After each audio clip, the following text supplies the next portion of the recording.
Where people often get stuck is they want the recovery journey to be a lot more simplistic and a lot easier than it actually is. Now, this is something we cover on this channel a lot for the obvious reasons, because otherwise people feel hopeless and think, oh, it's just me who's like this. I'm the exception. I'm stuck like this. There must be something wrong with me. Oh, other people, it was so much more simplistic. It isn't, okay? I spent years reading those very simplified anxiety and OCD recovery books that sort of make it out to be, it's just a thought, leave the thought be. And I used to think, am I really dumb, or have I got some completely different type of OCD? And it was neither, right? It was a situation, right, where basically that is impossible when you have chronic severe OCD and it's latched on fused. It's not mild OCD, and it's not releasing with those basic tactics.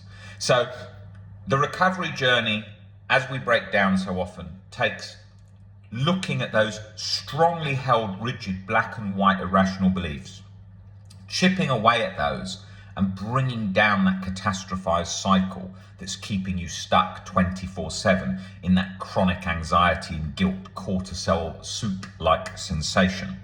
And I know that all too well, particularly with all the different themes it morphed to when I was in existential solipsism, feeling like I was the only person who's real and everyone else is a robot, part of a simulation. So therefore it felt like I'd lost connection with my loved ones and with the things that made me happy and proud of achievements.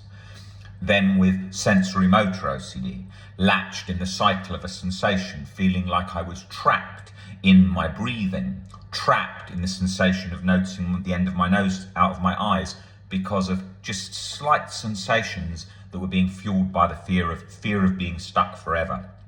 Now, all of these things are more complex than it seems, and we work with more people for sensory motor OCD than I imagine anywhere. On YouTube, if you look up somatic and sensory motor OCD, pretty much every video is ours. It's a very, very unknown topic of OCD, despite how common it is in OCD. So the problem is, with the OCD recovery journey, if you dismiss it as just very basic, you're not giving yourself an understanding and the tools to recover. You need to take this one step at a time. You need to take this gradually. You need to expect that this journey, although you're going to go down from that crisis moment back down to a sort of much calmer, but still probably with 30-40% anxiety symptoms, it's going to take a while for that to fade right down. This might take years. Some of the sort of subtle shifts that were like really brought me back to that default baseline internal peace came years later, 3, 4, 5 years later. Because those things I thought, I'm pretty calm, there's not many problems, and then I noticed that I was very rigid in lots of areas. OCD recovery is a journey where you're going through recovering from anxiety.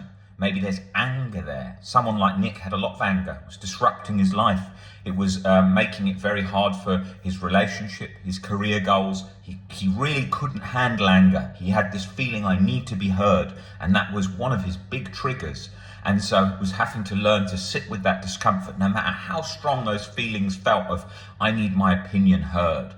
And those little things are little bites where something can get a hook onto. Like in the case of anger, can be very disruptive. Most people are in jail. They're there for anger because they couldn't handle the anger or didn't know how to handle the anger. So it's really important to get used to those. And with OCD recovery, we can get triggered by that too, avoiding angry things. I often did that because I had harm OCD. I would want to avoid confrontations and angry situations in case that then led to me doing the thing that I feared. So I then actually needed to get comfortable feeling anger, experiencing anger, not trying to get away from that sensation, but experience it. The same as someone who might be avoiding alcohol for fear of losing control, might need to start having a couple of drinks. Not someone who's alcoholic, but someone who's been avoiding it compulsively because of OCD, they're not alcoholic, needs to get a bit used to that, a bit more used to that sensation of maybe I do lose control. So there's so many different sensations that OCD sufferers are avoiding. in relationships, avoiding certain thoughts about their ex, certain feelings about their ex, maybe when they're being intimate with their partner and then having those feelings and trying to dismiss them and reject them. And it's very, very key to be aware of all these different sensations that you are trying to internally reject, because if you say to OCD, I don't want to have X sensation, it's like waving a red rag to a bull. Okay? You can't, anything that you're saying, I don't want to be bored, I don't want to be frustrated, I don't want to be angry, I don't want to be anxious, I don't want to be guilty, I don't want to be jealous, any of those, right? If you do that, it's going to latch to that. And it's going to create that. It's the master at mimicry. You often hear me say, I've been saying for years, it's the master of mimicry. It will make the feelings feel like your own internal voice, like that's the true you, that's what you really want. And that's what got missed for so long with, and what we do a lot of work around, is OCD is not just thoughts, it's sensations, urges, feelings. It feels like that true inner voice. It feels separate to OCD, like this is the real you. OCD is those other things you do, but this is the real you. And that's really key to be aware of, because so many people are convinced, oh, it's real, it's different. And of course, you won't get it to unlatch just by saying, oh, it's OCD, it can make it feel real, it can make it mimic. No, but having a little bit of insight into that is very helpful in starting to paint that picture of breaking down that internal framework which it's operating so strongly in. We chip away at that, we sort of remove the foundations that OCD needs as a house. So that's the goal. And that's what we do in the one-to-one sessions. When I'm working with someone in one-to-one sessions, I'm looking at exactly why they're catastrophizing, exactly why they're stuck, exactly why they're getting angry, exactly why they're stuck with POCD, harm OCD, sensory motor OCD, false memory, real event OCD, health OCD for so many years, decades. I work with some of the worst cases of severe OCD out there. I definitely see those cases, and I have in my sort of long career of all those different difficult cases of OCD where people are completely housebound, where people have been stuck in their head for 40, 50 years. I had the oldest person come in to see me about 2 months ago, 84 years old with OCD. So I see people very old, I see people very young. I see a mixture of all different situations with OCD and how it's got hold. If you would like to book a one-to-one session with any of the team, email phil@ocdrecovery.com or click the WhatsApp link below and we'll get back to you same day. We pride ourselves on doing that so that we don't have long waiting times, which I used to see so much when I was trying to recover from OCD. You can get a hold of us straight in that WhatsApp today, and then we can book an appointment. Can't guarantee there's an appointment tomorrow. We're very full up, but we can get you speaking and about your OCD today. So please reach out and we can help you on that.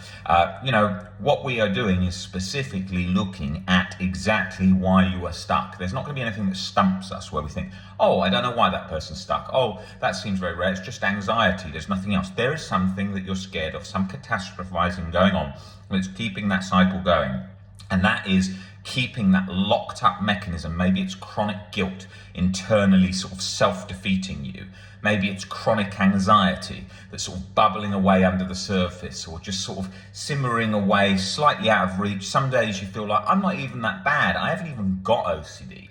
And then other times you feel like, oh my God, I'm the worst ever. I'm never going to recover. I'm never going to get better. And that's how it can be. Sometimes it can be latched to one thing for years. Sometimes it's morphing constantly from different ones. And then it's always looking to catch you off guard or up the anxiety where it can, in that sort of self-defeating, also fear of fear component back on itself. Oh my God, I'm anxious about this. I'm never going to not be anxious. And then my whole life's going to be anxious. So every experience is going to be anxious. So therefore I'll never be happy. And this is too difficult, too hard. And then the hopelessness feeling comes in.